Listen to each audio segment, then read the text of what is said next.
प्रकृत्य नरं चैव नरोत्तमं देवीं सरस्वतीं व्यासं ततो जयमुदीरयितुमुखं करोति वाचालं पङ्गुलङ्घयते गिरिं यत्कृपात्तमहं वन्दे परमानन्दमाधवं निगमकल्पतरोर्गलितं फलं सुखं घातं तत्र सत्कृतं भागवतं रसमालयं रसिकाभिभावकाः ॐ व्यासं दशकदन्तारं चक्रपुत्रमकल्मषं पराशरात्मजं वन्दे शिवतातन्तबुद्धिं ॐ व्यासाय विष्णुरूपाय व्यासरूपाय विष्णवे नमो ब्रह्मनिधये वासिष्ठाय नमो नमः ॐ श्री परमात्मने नमः ॐ नमो भगवते वासुदेवाय। तो एकादश स्कंध अध्याय 6 ब्रह्मा शिवशंकर शिवगण गंधर्व किन्नर राक्षस पितृ ऋषि नागलोक सबू तो आजिकी पाइगले द्वारकार भगवान स्तुति कले। ब्रह्मा कहले प्रभु बर्तमान आप 125 वर्ष रही सारे संसार भार अवतरण आसते से काम भी सही है आप चाहते ताले वैकुंठ पड़े लोक वैकुंठवासी सब लोकपाल समस्त देवता उत्कंठित होकर भगवान वाच प्रभु कहे आज अवधारित वेतन में ददात्थम विबुधेश्वर कृतम कार्यमखिलम भूमे भारू अवतारित अवधारितम ये में ये ब्रह्मा आप जहाँ कहते मुझे पूर्व निर्णय कर सारी अवधारित ये में जहाँ आप कहले से कथा मुझे अनुभव कर सारे यदार्थ विबुधेश्वर ये विबुधवानकर ईश्वर स्रष्टा मालिक जहाँ कौच मुझे से कथा जानी सारे कृतम कार्यम अखिलम जहाँ मोर तुम्हें जहाँ मत कही करने दुर्जन मान विराट साधु सत पालन कर सारी भूमे भारू अवतारित बर्तमान भूमि भाराक्रांत होना राक्षस बध कर दुर्जन राजा को विनाश कर भूमि भार अपहरण हो तदिदम जादवकुलम वीर्य शौर्य श्रोद्धतम लोकम जिघृत्य रुद्धम में बेड़ेव बेड़ इव महार्णव इदम जादवकुलम देख ये जो मो जदुवंश मोरी वंशुटा वीर्य शौर्य श्रोद्धतम समस्ते भगवान वीर्य सृष्टि समस्ते भगवान को बढ़िया शक्तिशाली किए मारिपर स्वऊर्ज मैंने सूरस्य भाव ऊर्ज मैंने वीरता वीरत्व अच्छी पराक्रम रही श्रिया श्रीयोद्धतम श्री मैंने लक्ष्मी ऐश्वर्य परिपूर्ण हो रही ये तेणु ये गोटे गोटे अहंकार यथेष बेसी संपत्ति लोक अहंकारी बड़ुआ होते अहंकारी हो तो सब सब अच्छी तेणु ये एकुआर एक बड़िया लोकम जिधृक्षत रुद्धम में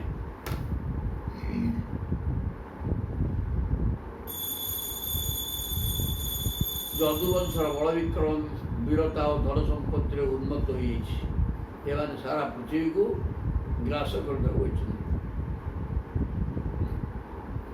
समस्त जगत को ये शेष कर बेड़ाइव महार्णव महार्णव समुद्रटा जमी बेड़ा को टपिकी जापे बेड़ाभूमि तट देश ठीक सेमती मुझे बेड़ा भाया रही तट देश भाया आगुड़ी रही जहाँफल ये औषध्य प्रकाश करूना ना ये जगत को खाई तेणु एमाने होउछन्ति जगत पाई शल्य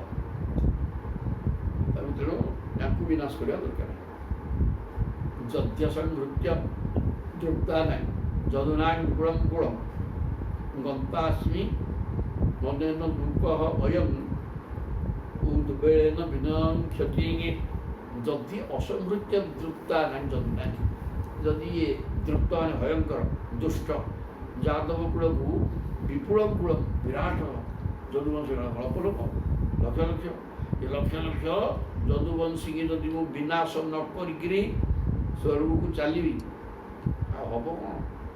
ଗନ୍ତାସ୍ମି ଅନେନ ଲୋକ ଅୟଂ ଉଦ୍ବେଳନେ ବିନକ୍ଷତି ଏମାନେ ସମଗ୍ର ଜଗତକୁ ଧ୍ୱଂସ କରିଦେବେ। ଭାର ଅପହରଣ କଲି କ'ଣ ଯେ ମୋ ବଂଶଟା ତ ଅଛି ମାନେ ପ୍ରବଳ ଭାର ହେଇକି ଅଛି।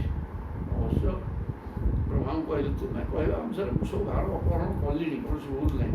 ମୋ ବଂଶଟା କେବଳ ଭ୍ରମଣା କରୁଛି, ୟାକୁ ବିନାଶ କଲେ ତ ଯୁଆଡ଼େ ଯିବି, ନହେଲେ ହବ କ'ଣ? ଇଦାନୀଂ ନାଶ ଆରବ୍ଧ କୁଳସ୍ୟ ଜ୍ୟୋଶାପତଃ ଦାସ୍ୟାମି ଭବନଂ ବ୍ରହ୍ମନ୍ ଏତତ୍ ଅନ୍ତେ ତବା ନଘ କହିଲେ ଇଦାନୀଂ ନାଶ ଆରବ୍ଧ ବିନାଶ ଆରମ୍ଭ ହେଇଗଲାଣି। କାହିଁକିନା ଯଦୁବଂଶ ଉପରେ ବ୍ରାହ୍ମଣମାନଙ୍କର ଅଭିଶାପ ହେଇସାରିଲାଣି। ଅଭିଶାପ ଦ୍ୱାରା ବିନାଶ ହେବ, ଅଭିଶାପ ତ ହେଇଗଲାଣି ତେଣୁ ବିନାଶ ପ୍ରାୟ ଆରମ୍ଭ ହେଇଗଲାଣି। ଯାସ୍ୟାମି ଭବନଂ ବ୍ରହ୍ମନ୍ କହିଲେ ହେ ବ୍ରହ୍ମାଜୀ ମୁଁ ତାପରେ ବୈକୁଣ୍ଠକୁ ଯିବି। ଏତଦ୍ ଅନ୍ତେ ତବା ନଘ ହେ ଅନଘ ବ୍ରହ୍ମାଜୀ, ଅନଘ ମାନେ ନାସ୍ତି ଅଘ ଯସ୍ୟ ସହ ଅନଘ ନିଷ୍ପାପ ବ୍ରହ୍ମାଜୀ ଏହା ମରିଯିବେ, ଆଉ ବେଶୀ ଦିନ ନୁହଁ, ଆରମ୍ଭ ହେଇଗଲାଣି କାମ।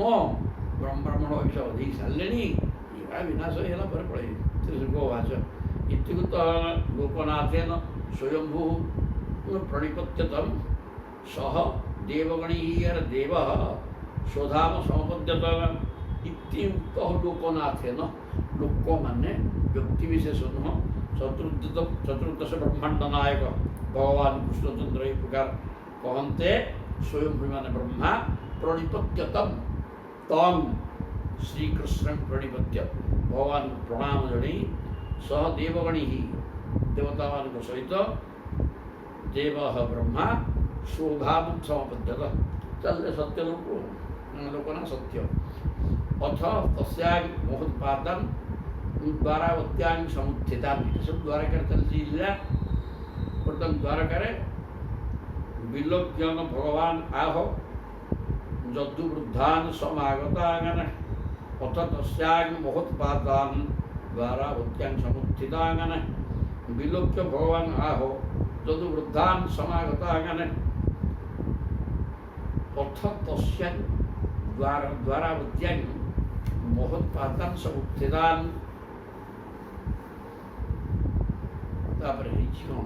ଦ୍ୱାରକାରେ ମହାନ ଉତ୍ପାତ ଅଶୁଭ ସଂକେତ ଅନେକ ଦେଖାଦେଲା ଆଗରୁ ସମାଗତାନ୍ ଯଦୁବୃଦ୍ଧାନ୍ ଯଦୁବୃଦ୍ଧମାନେ ଆସିକି ପାଇଲେ ଭଗବାନ କୃଷ୍ଣଙ୍କ ପାଖରେ।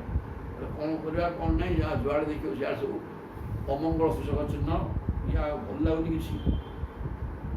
ତେଣୁ ଭଗବାନ ତାକୁ ଦେଖିକିରି କହୁଛନ୍ତି ଭଗବାନ ବାସ ଏତେ ହୋଇ ସୁମହତ୍ ପାପା ବିତ୍ତିଷ୍ଠନ୍ତିହ ସର୍ବତଃ ଶାପଷ୍ଟ ନଃ କୁଳସ୍ୟାସିତ୍ ବ୍ରାହ୍ମଣେଭ୍ୟଃ ଦୁରତ୍ୟୟଃ ବତେଇଦେଲେ। ଏତେ ହୋଇ ସୁମହତ୍ ପାପା ପ୍ରକୃତରେ ତମେ ଯାହା କହୁଛ ବୃଦ୍ଧ ଗୋପାଳମାନେ ଆସିକି ପାଇଗଲେ, ସେମାନେ ବି କହିଲେ ସବୁ ହେଲାଣି ନା, ମୁଁ କ'ଣ ସବୁ ଦେଖୁନି କି, ସବୁ ହେଲାଣି ତ, ମହାନ ଉତ୍ପାତ ହେଲାଣି। ବିତିଷ୍ଠନ୍ତି ସର୍ବତଃ ସବୁଆଡ଼ୁ ଦେଖୁଛି ଚାରିଆଡ଼େ, ସ୍ୱର୍ଗ ମର୍ତ୍ତ୍ୟ ସବୁଆଡ଼େ ଅଶୁଭ ସଂକେତ ପରିପୂର୍ଣ୍ଣ ହେଇକି ରହିଲାଣି। ସାପଶ୍ଚନ କୁଳସ୍ୟାସିତ୍ ବ୍ରାହ୍ମଣେଭ୍ୟଃ ବ୍ରାହ୍ମଣମାନଙ୍କ ଦ୍ୱାରା ଦିଆଯାଇଥିବା ଅଭିଶାପ ମଧ୍ୟ ଦୁରତ୍ୟୟ ଦୁସ୍ତ୍ୟଜ ତାକୁ ହଟେଇ ହେବ ନାହିଁ। ବ୍ରାହ୍ମଣମାନଙ୍କର ଅଭିଶାପ ନିଶ୍ଚିତ ଫଳବତୀ ହେବ। ଆଜି ତ ଅଭିଶାପ ଦେଇଛନ୍ତି ବିନାଶ ହେବ, ସେ ବିନାଶର ସୂଚନା ସବୁ ଦିଶୁଛି, ଆଉ କରିବା କ'ଣ? ନ କର୍ତ୍ତବ୍ୟ ସ୍ନାଭିଃ ଜିଜୁବିଷୁଭିଃ ଆର୍ଯ୍ୟକା ପ୍ରଭାସଂ ସୁମହତ୍ ପୁଣ୍ୟଂ ଦାସ୍ୟାମଃ ଅଦ୍ୟ ଏବ ମା ଚିରମ୍। ପକେଇଲେ ପ୍ରାଣ କହିଲେ ବର୍ତ୍ତମାନ ଇହ ଅସ୍ମାଭିଃ जिजीविषु भी ये आर्य कहा, ये आर्य ने पूछ्य वयोवृद्ध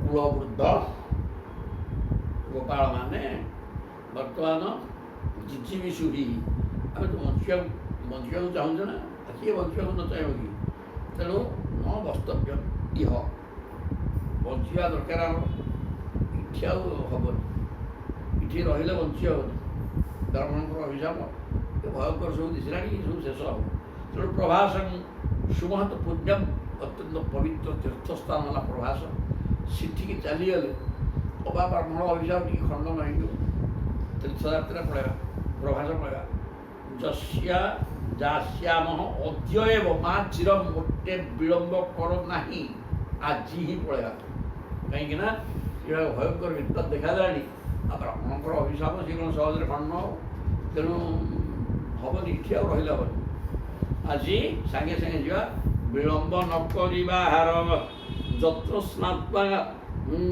दक्ष सापात गृहीत जक्षणा कुर्राट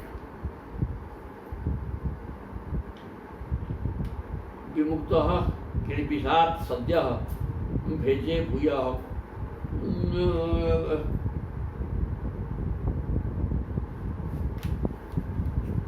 कलोदयम ये अभिशाप पाई किए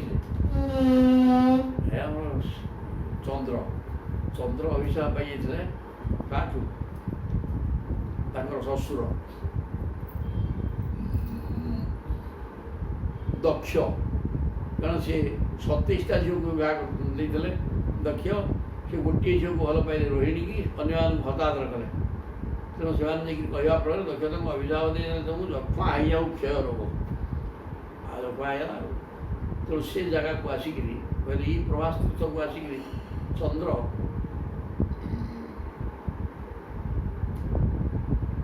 अभिशाप मुक्ति आसिक पहुँचले तीर्थ जगह विमुक्त क्लेपिशात् सद्य इठी आसिक रहीकि गंगा स्नान करी सद्य भेजे भूय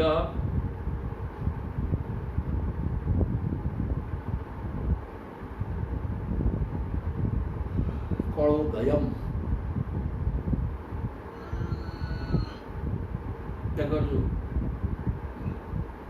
चंद्र क्षय माने संपूर्ण किरण नष्ट है क्षय रोग मैंने जख्मा रोग क्षय होते पुणी चंद्रकला प्राप्त हेले यही जगह आसिक रहीकि वयंच तस्मिन् आपृत्य तर्प इवा पितृसुरान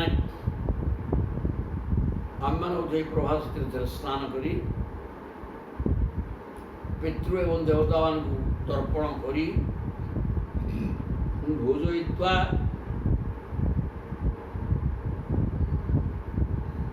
उशिको विप्रान नाना गुणवतां धसागा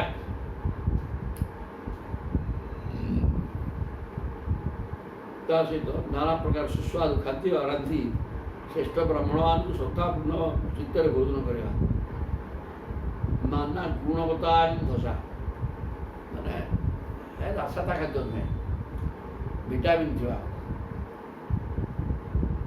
इत्यादि गव्यघृत गुआ इहरे प्रस्तुत खाद्य सब कर ब्राह्मण भोजन करी स्नान करी दान करी कले अबा पाप क्षय हो कारण चंद्रकर बाप ये क्षय होता सी ससुर दक्ष प्रजापति अभिशाप दे तुम क्षय रोग हो कि ये आसिक प्रभास तीर्थ स्नान करी भगवान को आराधना कर रोगमुक्त से होते आम ये सब करवा तेसु दानानि पात्रेषु श्रद्धया गोमुक्ता महांति वही मृजिलानि तरिष्यामः दानैः नौभिः इवार्णवम् तेसु दानानि पात्रेषु श्रद्धया तेणु सत्पात्र देखिक श्रद्धापूर्वक आम दान दवा ब्राह्मण दान दवा हम कौन ना भोजनानि तरिष्याम भोजना द्वारा आम पाप क्षय हो दान ही नौभिः अर्णवम ତେଣୁ ନୌକାକୁ ଆଶ୍ରୟ କରି ସମୁଦ୍ର ପାରି ହେଲା ଭଳିଆ ଆମ ଦାନୁଟା ହିଁ ନୌକା ହେଇଯିବ, ଆମେ ଆମ ଦୁଃଖରୁ ତରିଯିବା। ଆମର ଯେଉଁ ଦୁଃଖାର୍ଣ୍ଣ ବ୍ରାହ୍ମଣମାନଙ୍କର ଅଭିଶାପ ରୂପକ ସମୁଦ୍ର, ସେଥିରୁ ଆମେ ଉଦ୍ଧାର ହେଇଯିବା। ଆଉ ଏ କଥା ବତେଇଲେ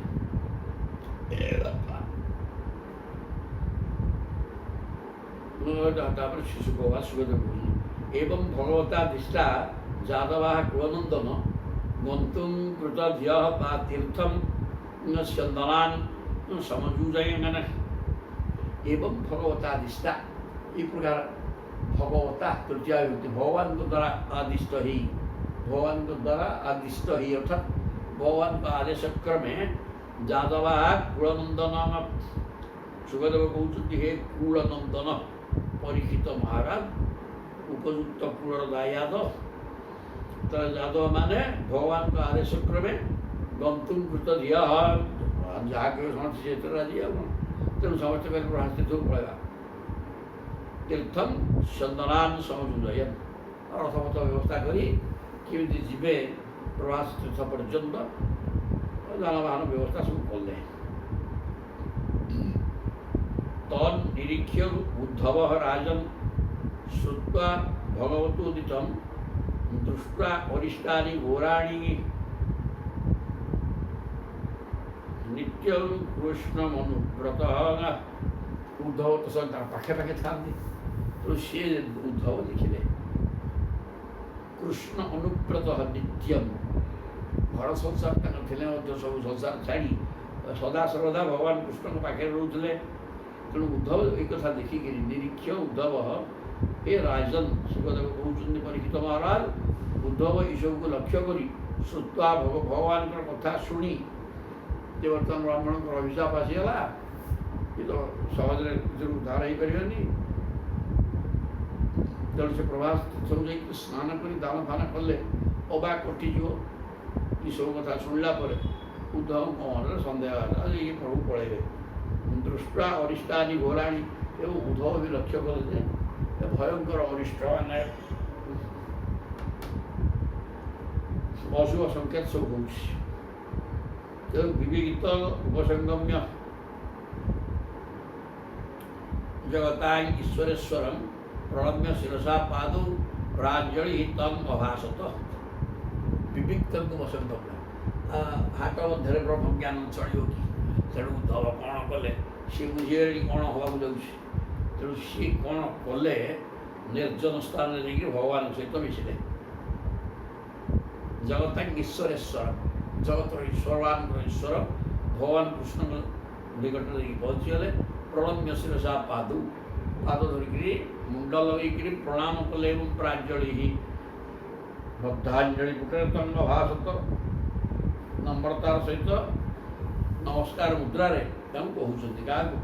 ଉଦ୍ଧବ ଭଗବାନଙ୍କୁ କହିଲେ ଉଦ୍ଧବ ଉବାଚ ଦେବ ଦେବେଶ ଯୋଗେଶ ପୁଣ୍ୟଶ୍ରବଣ କିୟର୍ତ୍ତନଃ ସଂଘୃତ୍ୟୈତତ୍ କୁଳଂ ନୂనం లోకం సాంత్యక్షతే భవాగన విప్రశాపం సమర్థోపి ప్రత్యహన ప్రత్యహన్ যদీశ్వరః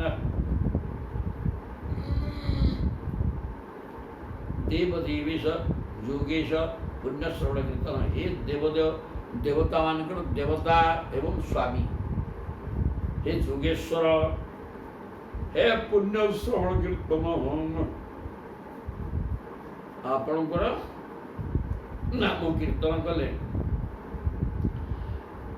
एवं आपणकर अमृतमय कथा को शुणिले पुण्य हो मुक्ति हो लोक आ प्रकार आपण संभृत्य एतत् कूलम आपण निज कूल को ध्वंस करी नूनम लोकम संत्यक्षते भगवान निश्चित वैकुंठ को चली मुझे आपण कथा दूर बुझी सारे जहाँ व्यवस्था बर्तन कले आप चलिए विप्रशापम समर्थोपी ईश्वर आपण विप्रम ब्राह्मण मान अभिशाप हटई देवार क्षमता आपण पाखे थिले मध्य ଆପଣ ସେଇଟା କରିବାକୁ ବର୍ତ୍ତମାନ ପ୍ରସ୍ତୁତ ରହୁଛି।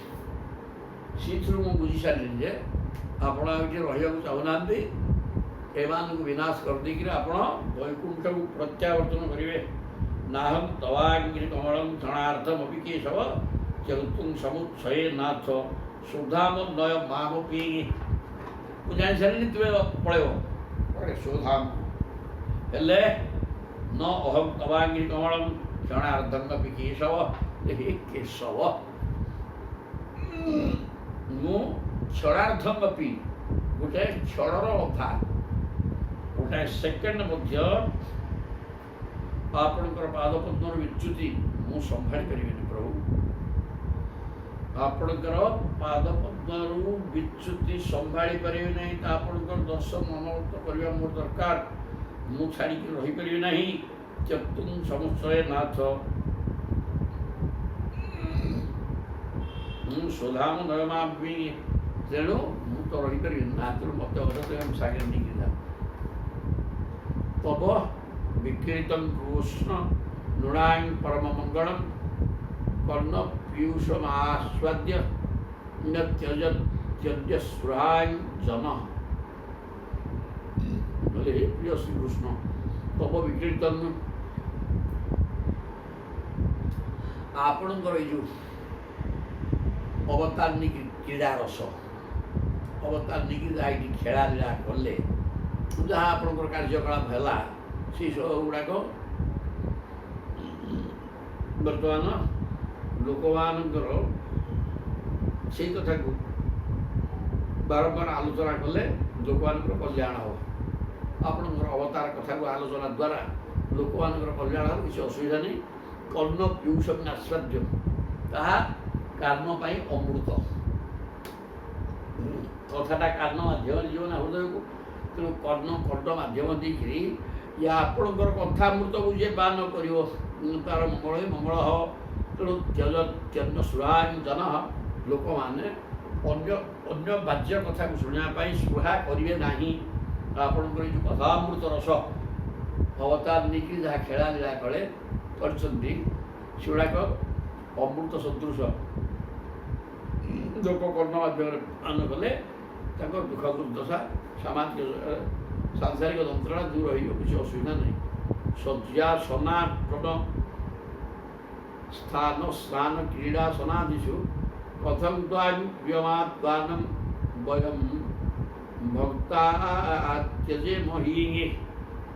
ଶଯ୍ୟା ଗୋଟେ ଆପଣ ଶୋଉଥିଲେ ଯେଉଁଠି ମୁଁ ସେଇଠି ଶୋଉଥିଲି। ଅସନ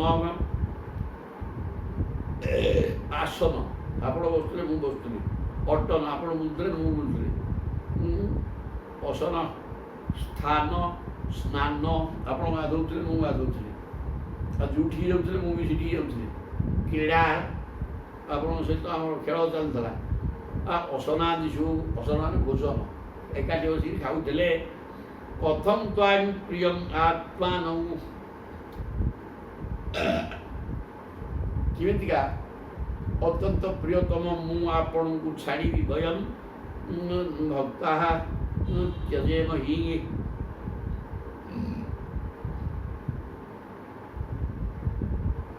ପ୍ରେମୀ ଭକ୍ତମାନେ ଆପଣଙ୍କୁ ଛାଡ଼ିବେ, କିପରି ଛାଡ଼ି ରହିପାରିବେ? ତେଣୁ ବୟମ ମାନେ ଏଠି ମୁଁ ବୋଲି କହୁନାହାନ୍ତି ଉଦ୍ଧବ, ମୁଁ କହିଲେ ଅହଙ୍କାର ଆସିଯିବ। ତେଣୁ ଆମେ କେମିତିକା ଆପଣଙ୍କ ସହିତ ଏକା ଶଯ୍ୟାରେ ଶୋଉଥିଲେ, ତାହା ନ ହୋଇପାରୁ ଗୋଟେ ରୁମ୍ରେ ଏକାଠି ତାଙ୍କ ସେ ଶୋଉଥିଲେ, ଏଠି ଶୋଉଥିଲେ। ଶଯ୍ୟା ଆଉ ଅସନ ଆସନ ଗୋଟେ ଏକାଠି ବସୁଥିଲେ। ବୁଲିବା, ବିଭିନ୍ନ ସ୍ଥାନ ବୁଲିବା, ସ୍ନାନ କରିବା, କ୍ରୀଡ଼ା ଖେଳ କରିବା, ଭୋଜନ କରିବା, ସବୁବେଳେ ଆମେ ଏକାଠି କରୁଥିଲେ ସବୁ କାମ। ଆଉ ଆପଣ ହେଉଛନ୍ତି ମୋର ଅତ୍ୟନ୍ତ ପ୍ରିୟତମ। ଆମ ଭଳିଆ ଭକ୍ତ ଆପଣଙ୍କୁ କେମିତି ଛାଡ଼ିବ? ଏ କଥା ମୋତେ ଦିଅ କହି। ଥୁୟା ଉପଭୂତ ଶ୍ରକ ଗନ୍ଧ ବାସ ଅଳଙ୍କାର ଚର୍ଚ୍ଚିତା ଉଚ୍ଛିଷ୍ଟ ଭୋଜିନୋ ଦାସା ତବ ମାୟା ଜୟେମ ହି। କହିଲା ଉଦ୍ଧବ କହୁଛନ୍ତି, ତ୍ୱୟା ଉପଭୁକ୍ତ, ଆପଣ ଭୋଗ କରିକି ତ୍ୟାଗ କରିଥିବା ଗୋଟା ଶ୍ରକ ଫୁଲବାଣୀଟିଏ ଆପଣ ପକେଇଥିଲେ, ସେଇଟା ଟିକେ ଶୁଖିଗଲା,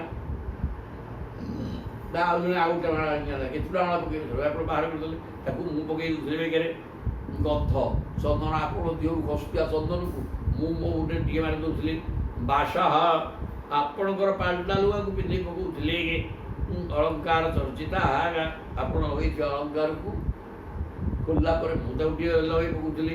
ଏଇ ପ୍ରକାର ଉଚ୍ଛିଷ୍ଟ ଭୋଜନ ଆପଣ ଭୋଜନ କରିବା କରିସାରିଲା ପରେ ସେ ଆପଣଙ୍କ ପାତ୍ରରେ ମୁଁ ଖାଇ ପକାଉଥିଲି। ତାଙ୍କର ଅଇଠା ଫୁଲବାଣୀଟିଏ ବାସି ହେଇଗଲା ପରେ ଆପଣ ଫିଙ୍ଗି ଦିଅନ୍ତି, ମୁଁ ତାକୁ ଏଗାରେ ବେଳେଇ ପକାଏ। ଆପଣଙ୍କ ଶରୀରରୁ ଖସିଥିବା ଚନ୍ଦନ ମୁଁ ତାକୁ ପୁଣି ନେଇକି ମୁଁ ମୁଣ୍ଡରେ ଟିକେ ମାରିଦିଏ। ଏମିତି କରିକିରି ମୁଁ ଆପଣଙ୍କ ପାଖାପାଖି ଥିଲି ନା ଦାସା, ତମ ଦାସା, ମୁଁ ଆପଣଙ୍କର ଚାକର ପିଲାଟା। ମାୟା ଜୟ ମହି, ମୁଁ ମାୟାକୁ ଜାଣି ସାରିଲିଣି, ତେଣୁ ସଂସାର ମୋତେ ଆକର୍ଷିତ କରିପାରୁନାହିଁ। ବର୍ତ୍ତମାନ ଆପଣ ହେଲେ ମୋର ସବୁଠାରୁ ପ୍ରିୟତମ ପାତ୍ର, ଆପଣଙ୍କୁ ଛାଡ଼ିକି ରହିବାର ପ୍ରଶ୍ନ ନାହିଁ। ଆମେ ରହିବୁ କେମିତି ଏ କଥା ମୋତେ ଦିଅ କହି। ଉଦ୍ଧବ ଛାଡ଼ିଲେନି, ବୁଝି ସାରିଲେନି। କି ବ୍ରାହ୍ମଣ ଅଭିଶାପ, ଆପଣ ଚାହିଁଲେ ବ୍ରାହ୍ମଣ ଅଭିଶାପ ରହିବ, ସବୁ ଉଡ଼େଇ ଦେବେ। କିନ୍ତୁ ବ୍ରାହ୍ମଣର ଅଭିଶାପରେ ବଂଶଧ୍ୱଂସ ବ୍ୟବସ୍ଥା କରି ଆପଣ ଯିବା ବାଟ କରିବେ, ମୋତେ ଆଉ ଭୁଲେଇଲେ ହେବ। ତେଣୁ ମୋତେ ମାୟା ଆଉ ଧରିନିବ, ମାୟା ଛାଡ଼ି ସାରିଲେଣି, ମାୟା ଧରିପାରିବନି, ସେ ସବୁ ମୁଁ ବୁଝିସାରିଲି। ତେଣୁ ବାତ ରସନା ଜରୁଷୟ ଶ୍ରବଣା ଊର୍ଧ୍ୱମନ୍ଥିନ ବ୍ରହ୍ମାଖ୍ୟମ୍ ଧାମତେ ଯନ୍ତି ଶାନ୍ତାଃ ସନ୍ନ୍ୟାସିନୁ ଅମଳାଃ। କହିଲେ ବଡ଼ ବଡ଼ ଗୁଣୀ ଋଷି ବାତ ରସନା, ବାତ ଆରେ କ'ଣ କି ପବନ ଆହାରି, କିଛି ଖାଉନାହାନ୍ତି, କେବଳ ପବନ ଖାଇକି ବଞ୍ଚିଛନ୍ତି। ଯେ ଋଷାୟ ଯେ ମୁନି ଋଷିମାନେ ପବନ ଆହାର କରିକି ରହିଛନ୍ତି, ଶ୍ରବଣାଃ ଊର୍ଧ୍ୱମନ୍ଥିନ ଏବଂ ଆଜୀବନ, ଶ୍ରବଣ ମାନେ ବ୍ରହ୍ମଚର୍ଯ୍ୟ ପାଳନ କରି ଯେଉଁମାନେ ରହିଛନ୍ତି, ଅଧ୍ୟାତ୍ମ ବିଦ୍ୟା ଲାଭ କରିବା ପାଇଁ ଊର୍ଧ୍ୱମନ୍ଥିନ ମନ୍ଥନ କରୁଛନ୍ତି। ଊର୍ଧ୍ୱ ମାନେ ଅଧିକା କଥା କିଛି ଜାଣିବା ପାଇଁ ଅନବରତ ଶାସ୍ତ୍ରକୁ ମନ୍ଥନ କରୁଛନ୍ତି। ଯେତିକି ମନ୍ଥନ କରିବ, ଆଉ ଦହିଟାକୁ ମନ୍ଥନ କଲେ ଲହୁଣୀ ବାହାରିକି ଘିଅ ବାହାରିବ ନା, ଆଉ ଘିଅଟା ମୂଲ୍ୟବାନ ଜିନିଷ। ତେଣୁ ଏ ଶାସ୍ତ୍ରକୁ ମନ୍ଥନ କଲେ ୟା ଭିତରୁ ଜ୍ଞାନ ରୂପକ ଲହୁଣୀ ବାହାରିବ। ତେଣୁ ଯେଉଁମାନେ ଶ୍ରବଣ ମାନେ ବ୍ରହ୍ମଚର୍ଯ୍ୟ ପାଳନ କରୁଛନ୍ତି, ଯେଉଁମାନେ ପବନ ଆହାର କରିକି ବଞ୍ଚିଛନ୍ତି ମୁନି ଋଷିମାନେ, ଆଉ ଯେଉଁମାନେ ଶାସ୍ତ୍ରକୁ ମନ୍ଥନ କରି ବ୍ରହ୍ମ ଜ୍ଞାନକୁ ଭଲ ଭାବରେ ବୁଝିବାର ବ୍ୟବସ୍ଥା କରୁଛନ୍ତି, ଆଉ ଏମାନେ ବ୍ରହ୍ମାକ୍ଷର ଧାମତେ ଯାଆନ୍ତି, ଏଇମାନେ ଆପଣଙ୍କର ଧାମକୁ ଯାଆନ୍ତି। ଶାନ୍ତାଃ ସନ୍ନ୍ୟାସିନୁ ଅମଳାଃ, ଯେଉଁମାନେ ଶାନ୍ତ ଚିତ୍ତ, କୌଣସି ସାଂସାରିକ ଝଡ଼ଝଞ୍ଜା ତାଙ୍କ ଚିତ୍ତକୁ କ୍ଷୁବ୍ଧ କରିପାରେ ନାହିଁ। ଏବଂ ସନ୍ନ୍ୟାସିନ ସମ୍ୟକ ନ୍ୟାସ, ସବୁ ଯିଏ ପରିତ୍ୟାଗ ଭେଙ୍ଗି ଦେଇଛନ୍ତି ସଂସାରକୁ, ବେକାର ଜିନିଷ ମହିଳା এই প্রকার সন্ন্যাস এবং অমলা সংসার মল ইয়ে মহিলা সংসারକୁ ପରିତ୍ୟାଗ କରି ଶାନ୍ତ ଚିତ୍ତ ହେଇକିରି ଯିଏ ସଦା ସର୍ବଦା ଆପଣଙ୍କ ଚିନ୍ତନରେ ରହିଛନ୍ତି, ପବନ ଆହାର କରି ଖିଆପିଆ ବନ୍ଦ, ଊର୍ଦ୍ଧ୍ୱରେତା ଏବଂ ଶାସ୍ତ୍ର ମନ୍ଥନ କରିକି ବ୍ରହ୍ମଜ୍ଞାନ ଆପଣଙ୍କ ସମ୍ପର୍କିତ ଜ୍ଞାନକୁ ଆହରଣ କରିବା ପାଇଁ ବ୍ୟସ୍ତ ଅଛନ୍ତି, ସେମାନେ ତ ଆପଣଙ୍କ ପଳେଇବେ। ବୟଂ ତୁ ଇହ ମହାଯୋଗିନ୍ ଭ୍ରମନ୍ତ କର୍ମବର୍ତ୍ତସୁ, କିନ୍ତୁ ମୁଁ ତ ସେ ପ୍ରକାର ସାଧକ ନୁହଁ ନା, ଏ ପ୍ରକାର ଲୋକଗୁଡ଼ା ପଳେଇବେ। ଉଦ୍ଧବ କହିଲେ ସୁନ୍ଦର କଥା। କିନ୍ତୁ ବୟଂ, ମୁଁ କହୁନାହାନ୍ତି, ବୟଂ ଅହଂ, ଅହଂ ହବନି, ଅହଙ୍କାର ଆସିଯିବ, ସଦାବେଳେ ବୟଂ ଶବ୍ଦଟି କହିଯାଇଛି। ସବୁ ଏଇଠି କହିଲା ଆଉଥରେ କହିଛନ୍ତି ବୟଂ ତୁ ଇହ ମହାଯୋଗିନ୍, କିନ୍ତୁ ହେ ମହାଯୋଗୀ ମୁଁ, କିନ୍ତୁ ଆମେ କ'ଣ କରିବା, ଭ୍ରମନ୍ତ କର୍ମବର୍ତ୍ତସୁ, ମୁଁ ବଡ଼ ପ୍ରକାର ସାଧକ, ମୋ ହାତରେ କିଛି ନାହିଁ। କିଏ ପବନ ଆହାର କରି ବସିଲାଣି, କିଏ ବ୍ରହ୍ମଚର୍ଯ୍ୟ ପାଳନ କରି ତା ବାଟରେ ରହିଛି, କିଏ ଶାସ୍ତ୍ରକୁ ମନ୍ଥନ କରିକି ତା ଭିତରୁ ବ୍ରହ୍ମଜ୍ଞାନ ଜାଣୁଛି, ଅନୁଭବ କରିକି ଆନନ୍ଦ ପାଉଛି। ଆଉ ସେମାନେ ପଳେଇବେ ଆପଣଙ୍କ ପାଖକୁ। ମୋ ପାଖରେ ମୋ ପାଖେ ଏମନ୍ତ ସାଧନା ମୋଟେ ନାହିଁ ହେ ପ୍ରଭୁ, ତେଣୁ ମୁଁ ଯିବି କେମିତି? ତେଣୁ ହେ ମହାଯୋଗୀନ୍, ମୁଁ ମୁଁ ତ ସଂସାରକୁ ନେଇକିରି ଭ୍ରମୁଛି କର୍ମ ବର୍ତ୍ତମାନ ଭ୍ରମନ୍ତ ସାଂସାରିକ କର୍ମ କରିକିରି ଏଠି ଭ୍ରମଣ କରୁଥିବା ଆମ ଭଳିଆ ଲୋକ କୁଆଡ଼େ ଯିବ ବାପା ବାଟ ବନ୍ଧ ତୋର୍ବାର୍ତ୍ତା ଦୁର୍ବାର୍ତ୍ତୟା ତରିଷ୍ୟାମଃ ତାବକି ଦୁସ୍ତରଂ ତମଃ କେବଳ ତୋର୍ବାର୍ତ୍ତୟା ତମ ସମ୍ପର୍କରେ କିଛି ଆଳାପ କରିକିରି ସତ୍ସଙ୍ଗ କରି ଏ ସଦ୍ଗ୍ରନ୍ଥ ତୁମ ସମ୍ପର୍କରେ ଲେଖାଯାଇଥିବା ତୁମ ମୁଖ ନିଃସୃତ ଗୀତା ଭାଗବତ ଇତ୍ୟାଦି ଗ୍ରନ୍ଥକୁ ବାରମ୍ବାର ଶୁଣିକିରି ତୋର୍ବାର୍ତ୍ତୟା ଶୁଣିକିରି ବା ତ କହିକିରି କହିବା ଶୁଣିବା ଦୁଇଟା ଏକା କଥା ତାକୁ ଶୁଣିକିରି ବା କହିକିରି ତରିଷ୍ୟାମଃ ତାବକି ଦୁସ୍ତରଂ ତମଃ ଏ ଦୁସ୍ତର ଭୟଙ୍କର ଅନ୍ଧକାର ଯୁକ୍ତ ସଂସାରକୁ ଅଜ୍ଞାନକୁ ହଟେଇବାର ବ୍ୟବସ୍ଥା ଏତିକି କେବଳ ମୁଁ କରିପାରେ ଆଉ ସାଧନା ମୋର କିଛି ନାହିଁ ମୁଁ କୁଆଡ଼େ ମୁକ୍ତି ତେଣୁ ପ୍ରଭୁ ମୋ ପାଠ ବୁଝନ୍ତୁ ସ୍ମରନ୍ତଃ କୀର୍ତ୍ତୟନ୍ତସ୍ତେ କୃତାନି ଗଦିତାଞ୍ଚ ସ୍ମୃତି ଚଳ ଫେଡ଼ି ବିଡ଼ମ୍ବନମ୍ ସ୍ମରନ୍ତଃ କୀର୍ତ୍ତୟନ୍ତଃ ଆପଣଙ୍କର ସ୍ୱରୂପକୁ ସ୍ମରଣ କରି କୀର୍ତ୍ତୟନ୍ତଃ ଆପଣଙ୍କର ଗୁଣ ବା କାର୍ଯ୍ୟାବଳୀକି ବର୍ଣ୍ଣନା କରି କୃତାନି କୀର୍ତ୍ତୟନ୍ତଃ ଗଦିତାନି ଚ ଶ୍ରୁତିରେ ତଲ୍ଲୀନ ହୋଇ ଆପଣଙ୍କ ମାୟାକୁ ସହଜରେ ବାରି ହୋଇଯିବେ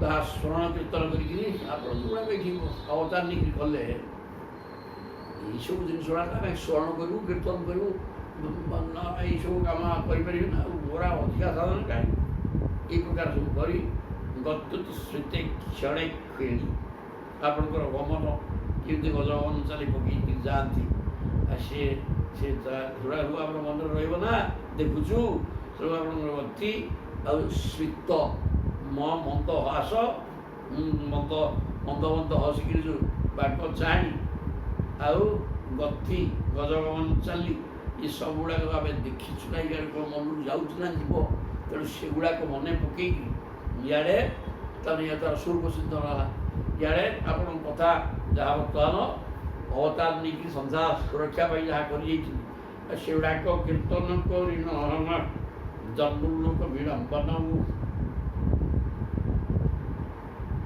କେବଳ ଚିନ୍ତା ରହିଛି ଆପଣଙ୍କ ବିଚ୍ଛେଦ ମାୟାକୁ ତରିଯିବାର ଚିନ୍ତା ନାହିଁ ତେଣୁ ଆମର ଆପଣଙ୍କ ମାୟାକୁ ତରିବାର ଚିନ୍ତା ନାହିଁ ଅର୍ଥାତ୍ এই প্রকার কর্ম করে মায়া তরি মায়ারু রক্ষা মিଳିଯିବ କ'ଣ ପ୍ରଭୁଙ୍କର ସ୍ୱରୂପ ଚିନ୍ତନ ସହିତ ତାଙ୍କର ଯେଉଁ ଗୁଣାବଳୀ ଅବତାର ନେଇକି ଯାହା କାର୍ଯ୍ୟକଳାପ କରୁଛନ୍ତି ସେଗୁଡ଼ାକ ଗାନ କଲେ ମାୟାଟା ଉଦ୍ଧାର ହେଇଯାଉଛି ଅସୁବିଧା ହେଉନି କିନ୍ତୁ ଜନ୍ମଲୋକ ବିଡ଼ମ୍ବନ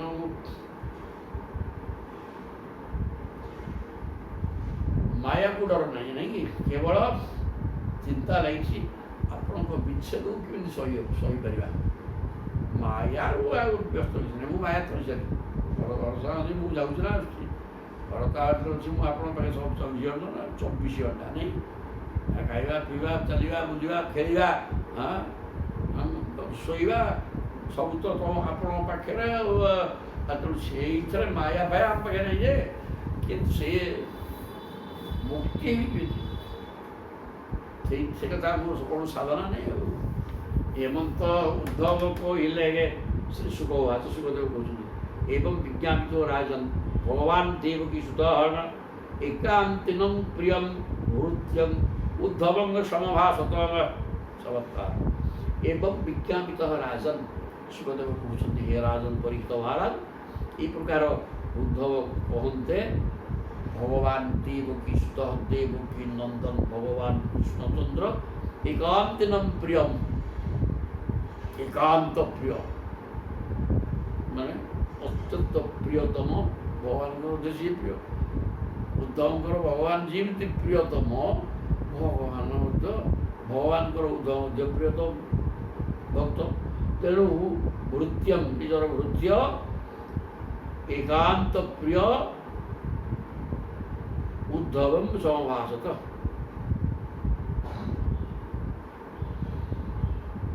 ଉଦ୍ଧବ କହିଲେ କ'ଣ କହିଲେ?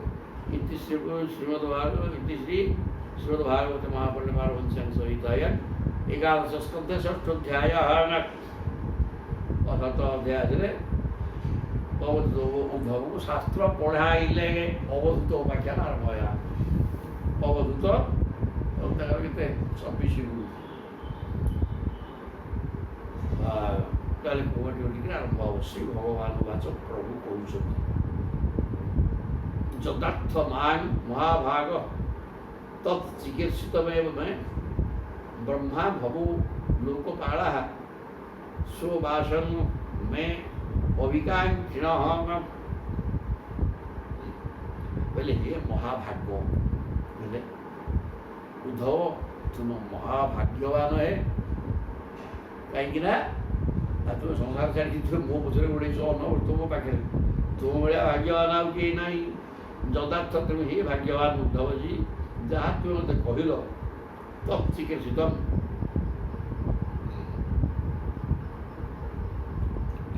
ଚିକିତ୍ସିତଂ କେବ ମେ କର୍ତ୍ତୁକ ଇଚ୍ଛା ଚିକିତ୍ସା। ତୁମେ ଯାହା କହିଲନି କି ମୁଁ ବି ସେଇଆ କରିବାକୁ ଚାହୁଁଛି।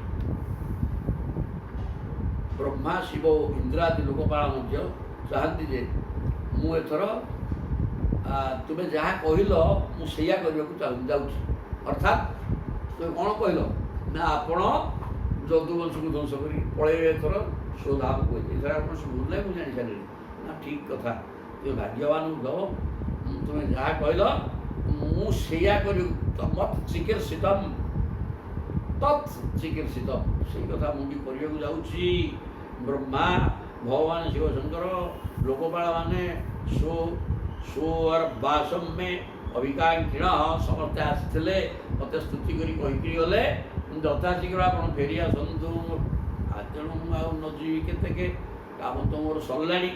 କେବଳ ଯଦୁବଂଶ ଧ୍ୱଂସ ହେଲେ ସବୁ କାମ ସରିଯିବ, ପଳେଇବା ଆଉ କ'ଣ।